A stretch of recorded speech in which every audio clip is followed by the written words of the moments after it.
Okay, we are live. Welcome back, everyone. We have a super exciting episode for you all today. I'm joined by Olympian Hawke and one of my coaches from home, Ben Brown. How's it going, gentlemen? What's going on? What's going on? Super excited to get started. It's such an honor to have both of you on at the same time. You two have really helped me throughout this sport. Helping me form that passion as a fan and as an athlete has been crucial throughout my career. So I wanted to thank you before we got started. Oh, good. And just as a first question, Brett, for my audience, could you just highlight your swim career briefly and how you got into coaching and then what you're up to now? Yeah, highlight my swim career. Wow. Well, I swam for Australia in the 90s. Well, I made my first Australian team in 95. I went to the World Short Course Championships in Rio and then didn't make another Australian team until the year 2000, the Olympics. So I swam for Australia at 2 Olympics, swam professionally for 6 years. And in 2006, when I was 31, I retired, and then I went straight back to Auburn University, where I had studied and went to college and started coaching. So from 2006 to 2018, I was a coach there. In 2009, I took over as the head coach and was the head coach there for about 10 years. And then in 2018, kind of retired from coaching and moved into clinics and just kind of touring the world and, helping people swim as fast as they possibly can, just spreading the word on sprinting, really. Yeah. And we'll definitely dive a little bit deeper into that sprint revolution here shortly. But Ben, I know when I was swimming for you, myself and a lot of our teammates, we didn't know a whole lot about your swimming career. So I'm sure we've got a lot of Rapids fans on here watching. Could you describe your swimming career and then how that segued into your coaching? I was probably your typical sprinter. I was the generational of laziness, but when I finally wanted to get in, I worked hard, and so I swam through the Y, being lazy, going one day every 2 weeks, and then I walked on to Kansas for a little bit for 3 months, and then I moved on from swimming. After that, I was not used to the double days of doing year-round kind of swimming. I then, coaching wise, I loved working with people. As we both know, you have your trials and tribulations to it. So at first, I definitely was not as good as I am now, just with being more open and doing more research data and stuff like that and getting older. But so I started at the Y, and now I came to SwimRVA when they were at 300 people. And then they grew. It is now up to 560 in year 5. And I progressed from being a lead novice coach to now working with college and sprinters in high school. Nice. Yeah. Ben, I appreciate that you brought up how you've grown as a coach, especially when it comes to communicating with athletes. I feel like that was something that I could always rely on you for, is I could be open about if I was having a bad day or if I didn't understand the purpose of the set. And you were always willing to have those conversations with me. And I definitely appreciated that.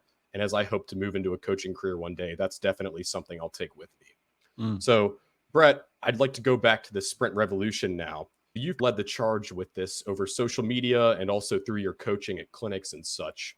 But could you describe what the sprint revolution means for you and also for the sport as a whole?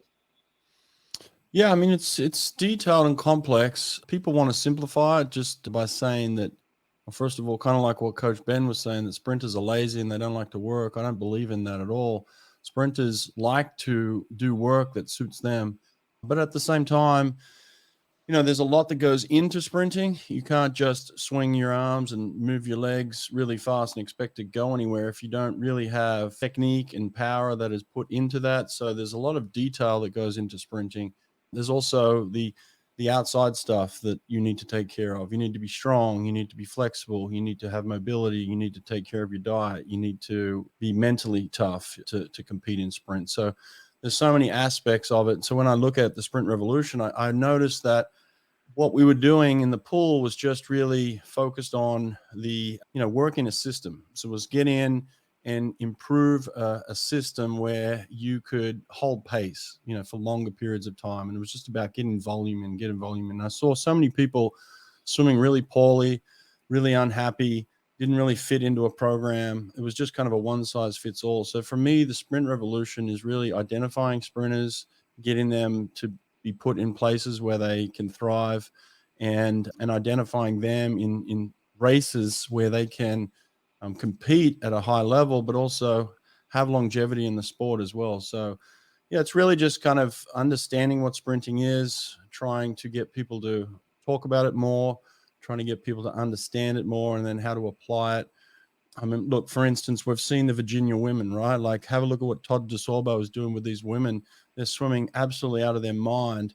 There's a man who actually understands sprinting, values sprinting, and is implementing into his program, and is just dominating NCAA swimming right now with these talented women that he has. So that's really, to me, what the sprint revolution is just shining a light on the aspect of sprinting and understanding it, Yes, sir. And we've truly seen a lot of these boundaries being pushed, especially in the short course yards pool here in America. But even at the club level, we're seeing some of these athletes like Thomas Heilman push boundaries and jump national age group records. And it's been truly incredible to watch. But just in my personal experience, I was a YMCA swimmer like Ben for the longest time until high school. I liked to play other sports. I was a jumper in track and I played basketball.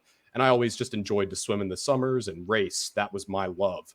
So when I looked for a club program, I connected with Jonathan Kaplan, head coach of SwimRVA. And he was telling me about this program where he wanted to help me try and learn to love all of the events, but we were never super high volume, right? If there was a set that I didn't want to do, he was never going to force me to do it. He always gave options and he wanted you to love the sport. So that was always super big for me. But these days, Ben, you're leading the senior speed group at SwimRVA, which is a year and a half old. Is that right? Yeah, year and a half old.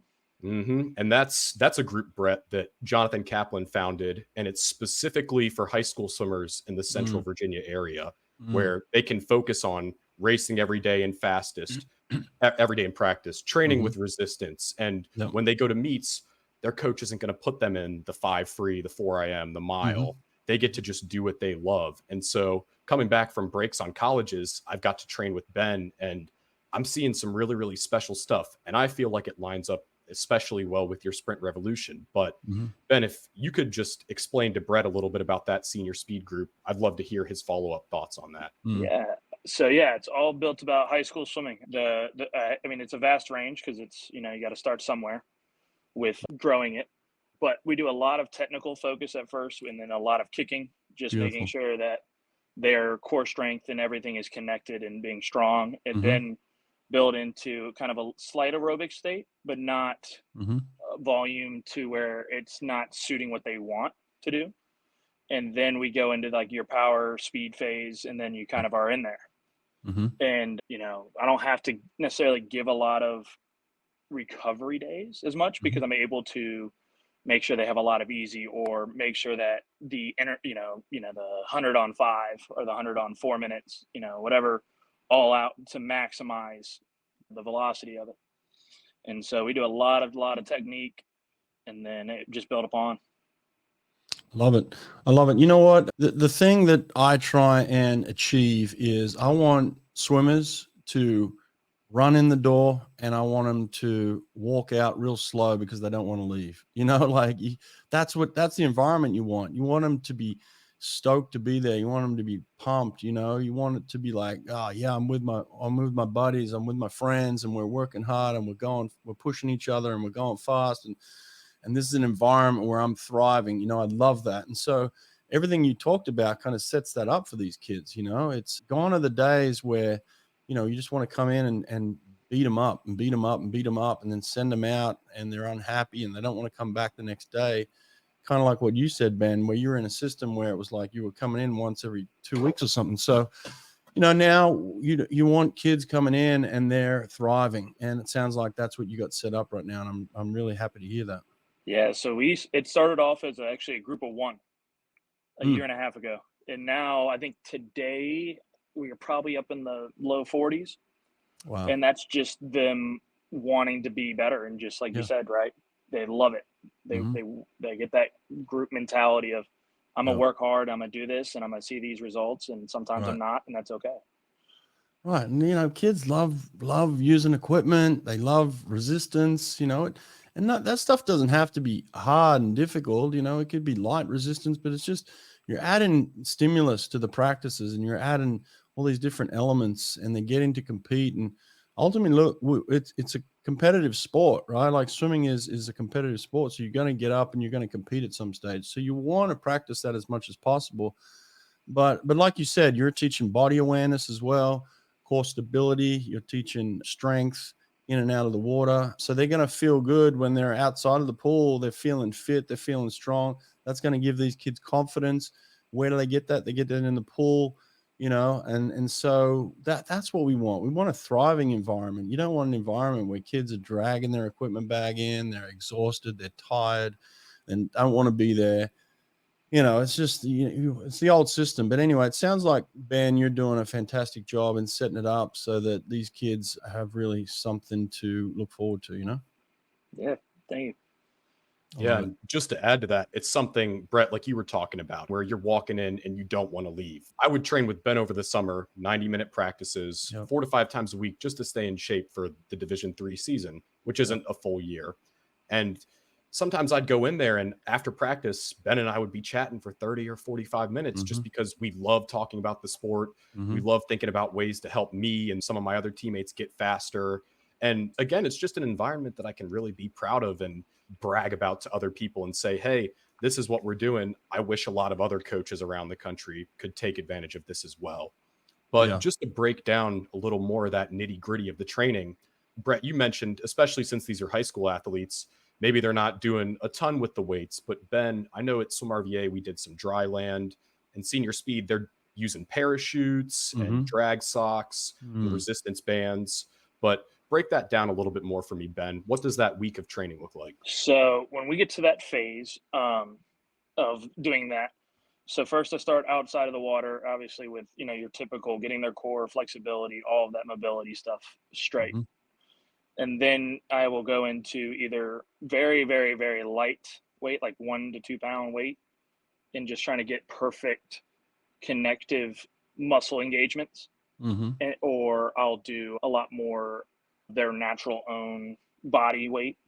And then from there, I start looking at how do I help strengthen certain regions, right? So like looking at like shoulders right now, just with trying to get them to understand that they don't have to go grab 2 40-pound weights. You can grab 10s and do a little bit more reps, but still do the same similar actions that you're trying to fatigue the muscle at. And then in the water, when I correlate to in the water, we use a lot of socks with kicking, obviously, just trying to strengthen the quads and get them to do that in the early season. So that way, as we train, their legs they don't have to think about their legs. It's a movement that they're just naturally doing. When we add parachutes, or we use loofahs here, I look at a lot of distance per stroke kind of things, like how much water are you pulling? So that way the efficiency is more of the thought process, not how fast are you going. Because I feel like in sprinting, it's always, everyone thinks about time, not what am I doing to move through the water. You brought up with UVA, they do a great job of breaking down that science. And that's how, you look at those women, they're killing it. Yep.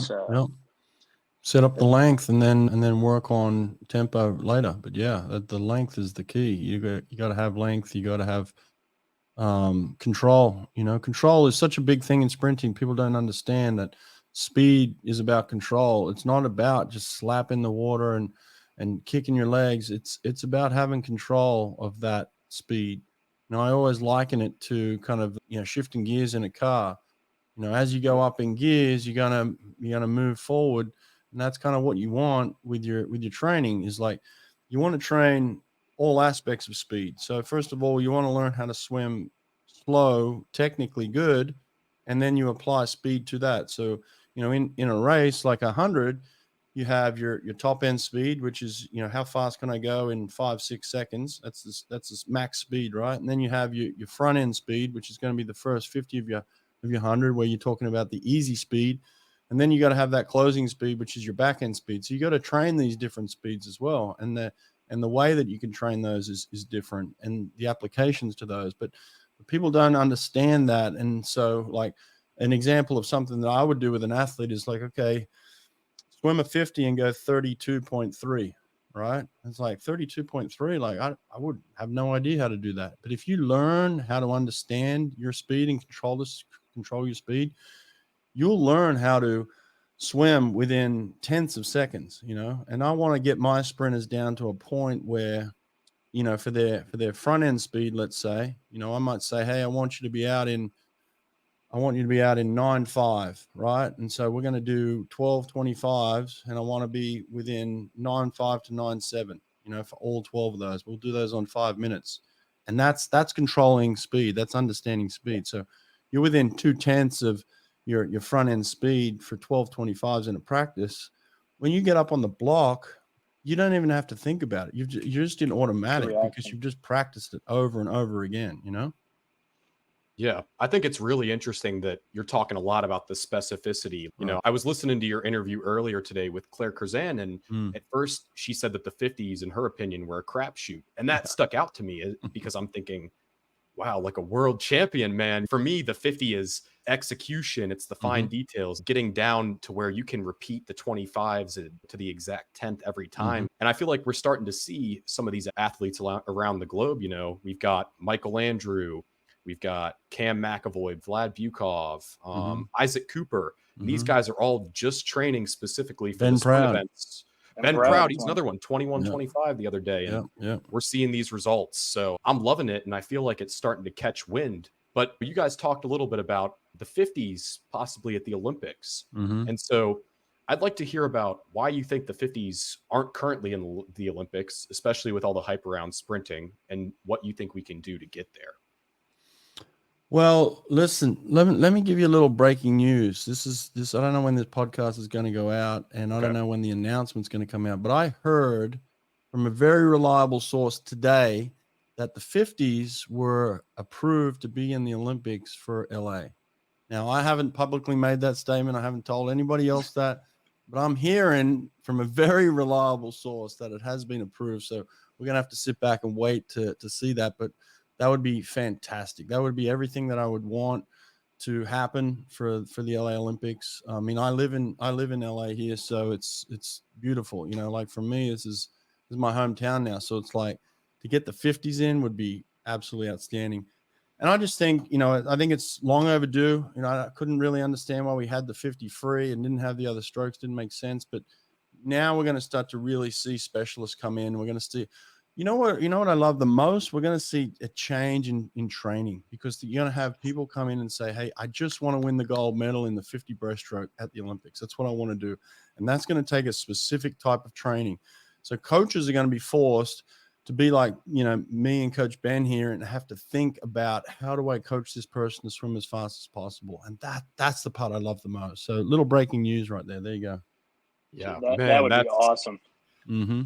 I agree. That would be amazing for the sport. And I think that could help push the longevity too of some of these athletes. Perhaps they're thinking maybe a Caleb Dressel, oh, should we stop after 24? Or, maybe I could focus on just 50 free and 50 fly going into 28, especially when he gets over 30. That might seem a little bit more manageable to him. So yeah, I've had a bunch of people like that reach out to me and say, Brett, if this happens, I'm staying, I'm hanging in there. Like we see a guy like Nick Santos. Nick Santos is like 43 years old now, and he's going under 23 in the 50 fly. It's like, we can go longer, we can go further, and this would just really extend a lot of people's careers. But it would just be cool too, like it'd be cool to change the way we train, change the way we think. It'd be cool to actually add value to sprinting and say, no, that's a real event with real people who are really dedicated to perfecting it. Like, that's exciting to me, Yeah, I couldn't agree more. And Ben, I kind of want to segue this in, still staying with the 50s a stroke.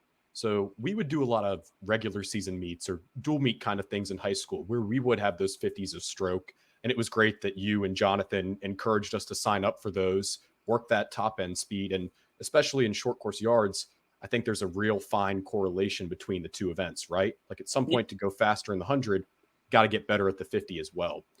But I know when we got to our state championships, or as we went up the rankings into sectionals or futures or junior nationals, they don't have the 50s of stroke.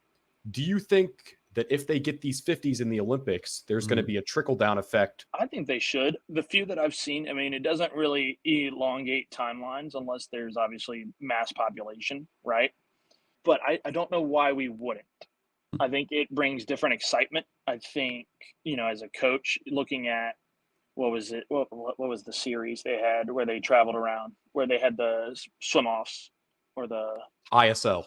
That was ISLs? ISL. Yeah. Like, Mhm. I think that has a lot of enticement to it in a different formatical way I could see something like that happening. It would have to be a lot of dual meets, but for that to happen, or controlled meets. Mm. Yeah. But I think in club, I think it's more about just finding times for athletes to be able to do that, but also still experience other swims, right? When we think about the sprint world, with I'm training these high schoolers, I look at 200 free mainly purposeful for relays. Mm-hmm. I do not look at them as we're going to be able to train aerobically to do it very well. Now I'm going to have some that are going to be just naturally fast because of X, Y, and Z, but Mm. that doesn't mean that the group mold of that is for the 200. But that Mhm. doesn't mean I don't have a bunch of guys that are like, dude, 50 fly every meet, put me in. Yeah. Yeah. Yeah. Yeah. And Mhm. I just think the science, like you said earlier, Brett, will change a lot of coaching Yeah.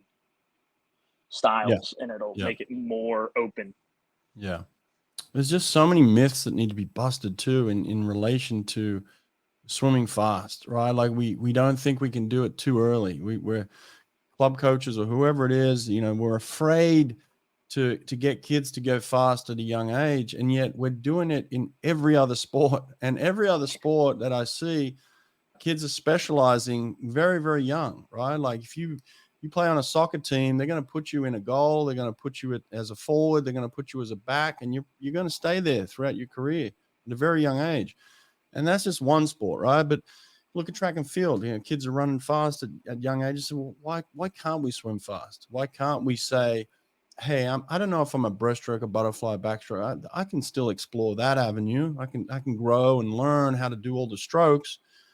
But listen, I only want to swim 50s and 100s. I don't want to swim 200s. I don't want to swim 400 IMs. I don't want to swim 500 freestyles.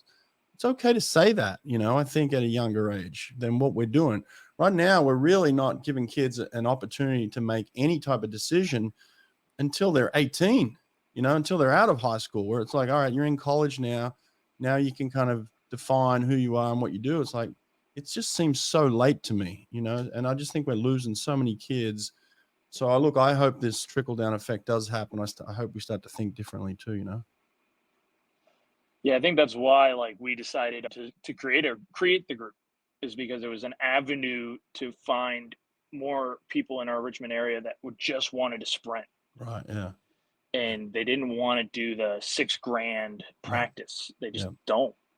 No, they don't. If that's the only choice, they're not going to do it. They're not coming, and they're not in swimming. So I'm glad you're giving them another choice.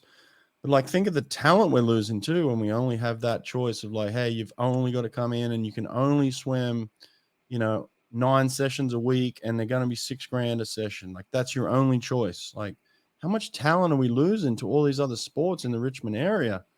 Just imagine the talent that says, yeah, screw that. I'm going to go play basketball. I'm going to go play soccer. I'm going to, do whatever. That sucks. I'm not doing that. Now you're offering a situation where they can come in and go fast and be with their friends and go fast and use resistance and do less yardage. And it's just like, oh man, this makes me feel strong. This makes me feel good. I love this. This is competitive. It's like, what an environment that is, Yeah. And I'll add to that environment. The pool that we train at SwimRVA is the '08 Olympic trials pool that they boxed up and moved out there to Richmond. cool. So the Cool. kids get to train in a world-class facility, Mm. go off of super nice Omega blocks. And like you were saying, that environment is just incredible. Nothing like anything else. I love it. I have to come out and visit, Ben. Yeah, it's awesome, man. Yeah. Right now, they're actually switching the pool right now. Oh, cool. Yeah. Okay. It's a short course and long course, Ben. They're switching it to long course. We got a long course in the morning. Yeah. Long course season, man. Here we go. Yes. Day 2. Going to be some Yes, fast sir. swimming at the trials. Are you guys going to trials? I don't think we will have anybody yet. We might have one guy. He's at ODU. He went Bryce Mortimer. Mm-hmm. He went 155 in the 155, 2 breast. 200-yard breast. Mm-hmm. Oh, So good. I think he's looking to be probably on that verge of it. Yeah. Yeah. I don't have anyone either. I'm just going to sit in the stands and enjoy the fast swimming, man. So if you're there, let's hang out, but it'll be cool. Yes, sir. Yeah, man. Yeah, this has been super great. Again, I kind of want to stick here just for a little bit longer and then we'll Mhm. move on. But Brett, I listened to your interview with Brian Kula, right? He works with Mm, high performance athletes, yeah. sprinters, that specialized performance training. Mm. And again, I think that's another component that really gets neglected on. And I'm not sure if there's a ton of specialized stuff for that here in Virginia, but I think that that's something that's interesting and the high level athletes are incorporating. So if you could speak a little bit to the importance of specialized training in the gym to help you get faster in the water, I'd really appreciate that. Yeah, I just think there's much more education around strength training now. And I think instead of us just getting a football strength coach who knows how to get people strong, right? Like we're actually getting, people who have studied and they've got degrees and they've got experience and they've worked in swimming and they understand swimming and they understand the complexities and the differences between each of the events, so it's much more event specific. So people who are breaststrokers are going into the gym and doing breaststroke specific strength work. If you're a sprint freestyle, you're doing this. If you're a middle distance guy, you're doing that. So like you're seeing these separations now, which I think is great. And look, a lot of people always ask me, like, how have we improved? How have we got faster? How each year, how do we keep getting faster? Because we keep developing here in these areas that we were so poor in before, right? Like 20 years ago at Auburn, we had a football strength coach. That's what we did. And all we did was just, lift heavy weights. That was it. There was no specificity. So now you're seeing that in all of these programs where they've got specificity and people are breaking up into groups, just like they would in the pool, breaking up into specific groups in the gym and doing work that translates exactly to the specific demands of the race. That's one of my favorite sayings, the specific demands of the race. When you look at training anything, what are the specific demands of the race? What is the race asking you it needs in order to be successful, right? If you look at Gretchen Walsh, for instance, like look at the time and energy she spent underwater in the past 12 months, right? And she gets in there and just crushes people.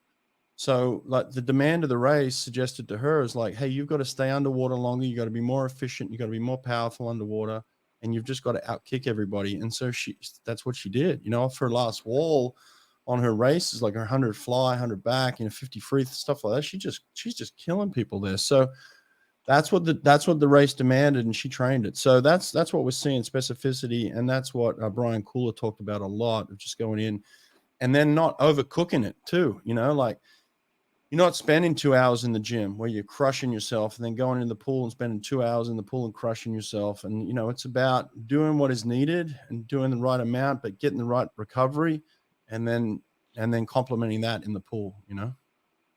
Yeah, absolutely. I appreciate that perspective. And both of you have brought up recovery. That's definitely Mm, something that especially athletes and coaches are a lot more cognizant of these days. And, mm-hmm. taking care of that aspect as well as the mental game so that Yep. everything comes together on race day for that top level performance. But especially while we're talking about high level athletes here, I'd kind of love to get your perspective, Brett. And Ben, feel free to chime in here as well about the Olympics this summer. We've got some really tight races on the men's and women's side in the 50 and 100 free. Do you think that it's going to take a world record to win? And if so, why or why not? Ben, you go first. Tell me. I think the 50 is going to have to be pretty quick. Just seeing how fast we are already swimming and how some of these guys, the NCAA season setting them up, how much of that is set up to be more at the trials compared to actually at NCAAs. Not to say that those guys aren't trying to win that thing. It just depends on, I think, what is it? What is the value of it? I believe the 50s are going to have to be somewhat near world record. There's just no way in the U.S. that it cannot be with how fast these guys are already doing in March. I think there's depth for sure. There's a lot of depth, and it's great. And they're peppering, these swims around the world record. I think the problem with the Olympics, because I've been in the Olympic final, is there's tension, right? And when there's tension, you want to try a little bit harder. You want to put a little bit more force on it because you're dealing with the top 8 people in the world, and they're all lined up on the block, and they're all really good. They're all really talented. They're all trained, and they're all within hundreds of seconds of each other. So it's like, what am I going to do to create some sort of separation? It's going to get so In terms of the perfect swim, it's very difficult under those conditions at the Olympics to put that together to get that world record, because ultimately a world record is a perfect swim, because no one, you're swimming faster than anyone's ever swum in history. And we're talking about some of the greatest swimmers of all time. So to get a world record is very difficult in those conditions. I think we're seeing a lot of fast swims around the world because there's a little bit less tension, a little bit less stress right now than there may be at an Olympic final, right? I think what you'll see is a great race. You'll be super competitive. It'll be really tight. I just don't think we're going to get world records in those conditions. I actually believe you might get some world records in the lead up to the trials. Like you said, Ben, like there's guys swimming fast right now. I think with a little bit less stress, we may see a world record or two go down before the Olympics, and that would be super cool, Yeah. And I feel like we've had a bunch of guys chipping away at that 100 record recently. First Popovich took it, and then Panzan La took it down again. We've had Dressel and Chalmers. They've been super close as well. And I mean, in the 50, we're pretty close as well, right? Dressel and McAvoy, 21 O's. We've got Ben Proud. He's been a 21-1 before. But I feel like the 100 is definitely the easier record as of now to take down. But I'd love to get your thoughts on that as well. Yeah, I don't know. I don't know if there's an easy record at all. I think they're both super difficult. I think what Pan did, in that relay, what it's like in a relay when you got the guys around you and you're feeling like super strong, powerful, you're cocky. You're like, I got my boys around me. It's like, watch me go. Pan just drops this crazy. I mean, look at his splits. He's like out in 22-2 or something and back in 24 low. It's just like, I mean, that's crazy fast. So, a lot of the guys in that race, they've got their strengths and weaknesses. You've got guys that can get out on the speed. You've got guys that can come home on the speed. And then there's this fine balance of like, where do you use it? How do you use it? So, yeah, it's going to be just a cat and mouse on that one. But I think, like, look, there's going to be a bunch of guys in the 47 low range just kind of going at each other. Jack Alexi's another one that I think can pop one. I've seen him practice, and that guy's a stud. So, man, there's like you said, there's like 7 or 8 guys that could legitimately win the 100 freestyle at the Olympics this year. And yeah, it's gonna be a great race, I'll tell you that. Yeah. Yeah. And I mean, of course, not to discredit them, no easy world record, but that's just the one that we've seen broken more in recent years. Whereas the 50, Cesar Cielo, he still had that from 2009. So yeah. I think it's going to be really interesting. And on the women's side too, we've got Sarah Soistrom. She's been dominant for well over a decade at this point.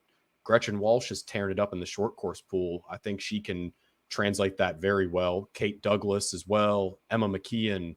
So, I mean, what do you think? Are you following the women's side as well, or you thinking that side's going to be just as competitive? Yeah, Siobhan Hawke, like another girl, like the Aussie freestyle, the young girl. What's her name? Oh, Molly O'Callaghan. Molly O'Callaghan. I mean, what a stud. I mean, she's almost unbeatable, that girl. So, like, yeah, the women's event's stacked as well. I mean, there's so many girls that are just swimming fast and putting it together at the right time. I think that's a stacked field too. That's going to be a killer to watch, that one too. So those 100 freestyles at the Olympics, men and women, are just going to be epic, I think. What do you think, Ben? I think it's just going to be so fast. I think it's going to be good in just even multiple events, right? It's not just like it's the free. You look at breaststroke with the guys. You look at the breaststroke with the girls. Mm-hmm. The women, like, they're just so fast right now. Mm-hmm. Yeah. And I think some of, like we've been talking about earlier, just to go back, is it's kind of like the relation to how to be the most powerful and the most or the fastest with less drag right now, right? Is where we're changing. Mm-hmm. So it's just going to get faster and faster. And so it's like, how fast are we willing to be? Yeah. And we just saw the British boys from the 200 freestyle. Like, the depth in that race at the British trials was ridiculous. Those boys were hammering, and they're all training specifically, I think, for the 200. It sets them up for a good 100. Like, they're in the 47 high range. The problem with the 47 high is it doesn't put you in medal contention. So I think, like, look, again, it comes down to specificity. If you're training for a 200 and you want to have a good 100, that's what you'll get, But I think if you're training for the 100, like a Jack Alexi, who's like, look, I got speed, but I've got some endurance where I can close this race up, and that's my sweet spot, the 100. You know, a guy like that's going to come in and just kill, you know. And then you got a Ben Proud who's like, I'm just trying to go as fast as possible for as long as I can.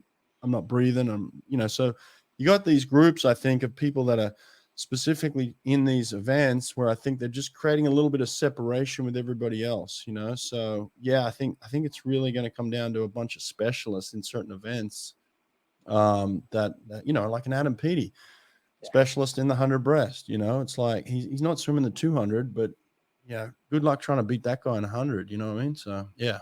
And the 100 fly is the same type Yeah. of deal, you know? So yeah, Yeah. it's crazy. I feel like this is even more of an argument for why they should have the 50s, right? We're starting to see these specialists pop up everywhere, and it's making the races in the sport even more exciting. So definitely all for it. But I know I'm a little biased here, but I'm excited for all of it. It's going to be a good summer. Good, man. It's good to be biased, you know, like it used to be like kind of like, you know, shameful or embarrassing to call yourself a sprinter because you didn't work hard. Like the only value we put on swimming is if you worked hard, like who's the hardest worker?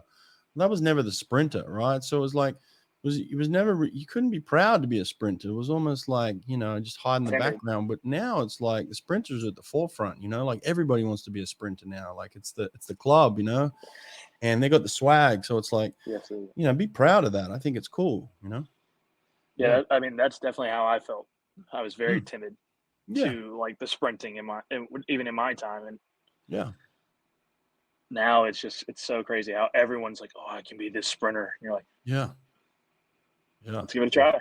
That's it. Yeah. Everyone wants to go fast. You know, there's nothing better than going fast. So I love it. Yeah. No need to hold them back, man. You know, let the dogs run. That's just Yep. how I love to see it. So Yep. anyways, just kind of wrapping it up. I've got a couple of, you know, side questions here, some nerdier stuff in the sport, just to get both of your opinions on it. I guess my first one is I wasn't really around for the super suits. So Mm. I'd love to get your opinion on, number one, why they were banned, and two, do you think that they'll come back at any point? What do you think, Ben? I wasn't really around too much. I remember I was like 9 or 10 years old when they were the suit going on. Do I believe they'll come back? I don't know if we kind of need them to. Like right now, we're still finding new. I want to say new sciences, but we're finding the new, like you said, in lifting. We're finding new different Mm. ways of being stronger, faster, and better. Mm. And if we open up, like these other 50s, now you're talking about you bringing a whole nother group of aged athletes that are able to have Mm-hmm. longevity in the sport. Mm-hmm. So I Yeah. don't know if we need the suits right now. The athlete makes that suit good. Yeah. Yeah. Yeah. Look, I was in it, you know, I was in the beginning, you know, when I started swimming, we had like a little paper suit, you know, it was just like nothing. And then we went to kind of this shark skin thing in 2000 where they're like, oh, we're wearing shark skin. And it was terrible, but they marketed it so well. But then we went into kind of like a paper long suit, and then we went into the polyurethane, and then it was just getting better and better. So you had the panels, and then all of a sudden it was the whole suit, and then it was just like, that's why they called it a super suit, because it basically just sat you super high in the water. You know, there was no friction on the water. You just glide on top of the water. So yeah, these things ultimately got to a point where they were just so phenomenal. The technology, it was heartbreaking because they were expensive. They were hard to get, caused a lot of pain and agony on a lot of swimmers trying to get a hold of these things just to be competitive, you know. But at the same time, it was beautiful because it was just like people were flying across the water. So it was a lot of fun. I'm with you, Coach Ben, on this one. Is like it's nice that they've gone away now, and we're coming back to like who's the best swimmer, and there's no ambiguity. It's just like a swimming race. Whereas before it was like who's got the best suit, or who fits it the best, or who sits in it better. It's just like there was a lot of just people creating stuff, whether it was real or not, and it just took away from the athletes a bit. So I think at least now we're back to just who's the best athlete, who's the fastest. Suit companies are still on this thing of like, we've got the best suit, we've got the fastest suit. I think it's just nonsense right now. I think we're just back to who's the best athlete, which I prefer, you know? Yeah, I certainly appreciate that perspective. And again, it's great to hear from you about what the super suits brought, but also what they took away from the sport. So, and as Ben said, it seems like, why is there a need if we're continuing to find ways to get faster? Yeah. So Yeah. that's cool. And then I'm somebody, I love the analytics and the numbers, and I love watching the splits. You brought up Pan's and Luz splits. He took that race out super fast. Whereas somebody like a David Popovich, they're really back halving it. So let's take the 100 free long course, for example, right? What do you think? And I know this depends on the athlete, but is there a general range for proper splitting you would say that anybody really should fall into? I've always been a believer, and this is where Caesar, when I was coaching Caesar, how he got the world record, our belief was to get out fast, right? We wanted to create separation. We wanted to create stress on the people around us. So we used our strengths, which was our speed.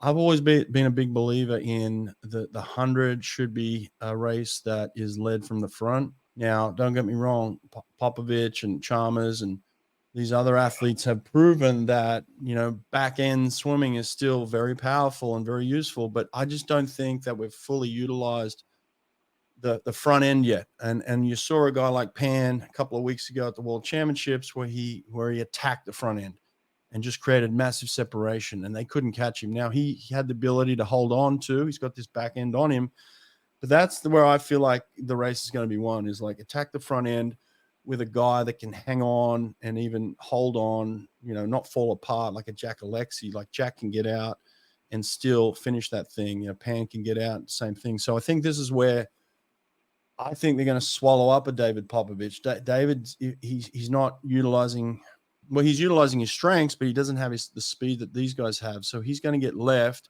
Now he's going to catch for sure. He'll come home faster, but I just don't think it's going to be fast enough. Like, unless you're coming home in 23, which nobody's ever done. We haven't seen a 23 yet, so we're still waiting on Chalmers and Popovich to do it. So maybe they pull out the impossible and they come back in 23 and they swim over the top of someone that's gone out in 22-1, 22-2. But my belief is to win that thing, attack from the front. That's just what I think. What do you think, Ben? I believe it's the same thing. If you don't utilize that, that easy speed like you brought up earlier through that first, 15 to 25, Yeah. It's hard to come back. Not to say that there aren't people that is their niche, Mm-hmm. but it's so hard to now try to outmuscle someone who's doing essentially the same amount of velocity you're doing it. Yep. Yep. Yeah. And it's just hard. Yeah. If Popovich was coming back in 24 flat and everyone else was coming back in 24.5, you'd be like, okay, it's going to be tight. But these guys are going out fast and they're coming back in 24.2, 24.3. It's not that big a difference. So it's like, if you don't have that front end, you're going to get left in the dust. And then it creates panic in you because you're behind and you got to catch them. And so you're not relaxed and you're not, so it puts you off your race plan. So I think the 100 in Paris is going to be won by somebody that leads in the first 50. If they don't turn first, they're going to turn first or second. And it's not going to be someone who turns seventh or eighth. It's just not going to happen. I don't believe that. Yeah, that's interesting. And I know we see a lot of athletes now. They kind of have that hybrid gallop stroke. I don't really know how to describe it, but I noticed when I was watching Pan at the World Champs a few weeks ago, it seemed like that first 50, it was more shoulder driven. And then that second 50 is where he really poured on his legs and he started coming a little bit more from the hips. I'm not necessarily a freestyler. I'm more focused in backstroke. So I'm sure you watched that race. Could you analyze that for me? And, what are your thoughts on the proper way to execute 100 freestyle, whether it's stroke cadence or technically? Yeah, I mean, Coach Ben talked about this earlier, where like first part of the season he's hammering the legs. Like that's the biggest muscle group in the body. It's going to require the most oxygen, right? So if you hammer those legs early, and they're the first thing to go. So if you lose your legs, you lose your stroke. So you hammer those, you're going to really feel the cost of that at the back end of your 100. So you're seeing a guy like Pan who's just floating and snapping and working through his shoulders to kind of just get that rhythm and get that flow. And then he comes off that wall and he starts to build his legs in and smash the legs, right? Now's the time to turn those on, but you can't turn them on too early. you'll burn them up, and then you'll lose everything technically. So you're seeing this cat and mouse between how fast can I get out without flooring it, without killing it, without hammering it. And you might see something like a Santo Condorelli, right? Santo at the Rio, Rio right? Olympics, I believe it was. He just went out, just hammered on the way out. And he looked great, but it just looked forced, right? And he just couldn't finish that thing. So that's that cat and mouse between like how fast can I go out, how much easy speed can I have, but then how much am I leaving in the tank to come home? And man, that's where the excitement is for me, because everybody's trying to figure out what's the right amount, like they're just sprinkling it in, and then hopefully it comes together at the end, Yeah, and I agree. I think it's also like playing cadence to what you do well, Right. right? When you Right. think about like for the gentleman we're talking about, like his gallop stroke is really efficient. It's really easy. He looks calm. Yeah. Where like when we talk about Santos, like he probably he saw those bright lights. He probably was like, oh God, what is going to separate me Mm-hmm. from these other guys? Mm-hmm. And sometimes, like you said, it gets in our own mind instead of just following what we do Yeah. I felt naturally like and just letting Dressel it go. did it the best in Tokyo, where it was like he led from the front, that's his strength, but he had enough to hold on, like Yeah. and Chalmers just couldn't catch him in the end, just couldn't get there. So yeah, it was just like a perfect executed race where it was just enough on the front end, left himself enough to finish that race, Yeah, that was a really fun one to watch in Tokyo, and also in Yeah. South Korea as well in 19 when he went Mm. 46.9. And I think they said like his reaction time, that was the difference between him and Chalmers. So Yeah, I I had Dressel definitely, on a recruiting trip when he was 16, 17 years old out at Auburn, and we went and played a game of frisbee, and he's jumping 10 feet in the air to catch the frisbee out on a recruiting trip. And I'm like, this kid's an athlete. I mean, he's gonna do some special things in this sport. And then you see him coming off. You see him jumping before, like warming up behind the block. Mhm. You seen that where he jumps? Yeah. Yep, It's like, yep. oh, it's like, it's like, what on earth is this kid? Is just a freak athlete. So yeah, I mean, he's got the hops, Yeah. Man, well, gentlemen, this has been such a treat, to talk about all of this. And I've really appreciated the time that both of you guys have provided. Before we get going, Coach Ben, do you have any questions specifically for Brett before we sign off? No, I think he and I kind of agree on a lot of things. I'm just glad Mhm. he's here in the States, loves LA. Yeah, yeah, no, I'm loving it. And look, there's a lot of quality coaches out here, and I learn a lot from a lot of them, But I still think there's a shift, towards more of what you're doing, Coach Ben, with what your guys. I think there's a shift that still needs to be made at the club level. I still think we're boxing kids in too much, too long. So yeah, I'm hoping we can make some changes and keep up the education. And look, like I said, I hope the news that I broke here, I hope it's true, man. I hope they are. I hope the 50s I are hope so in too. LA. Because like I said, it's the first time that anyone's heard it publicly. So I'm hoping that I'm correct, but we'll see what happens in the next few weeks, huh? Absolutely. And, hopefully this interview gains some traction and we can keep pushing this sprint revolution. This conversation was everything I'd hoped it to be and more, connecting Cool. both of you who I feel like are pushing that mission. So Yeah. thank you guys again. Yeah. Keep up the great work, Thank you Coach guys. Ben, man. I like it. Thank you, All Brett. righty. Take care, y'all. Thanks, Take care. Paul.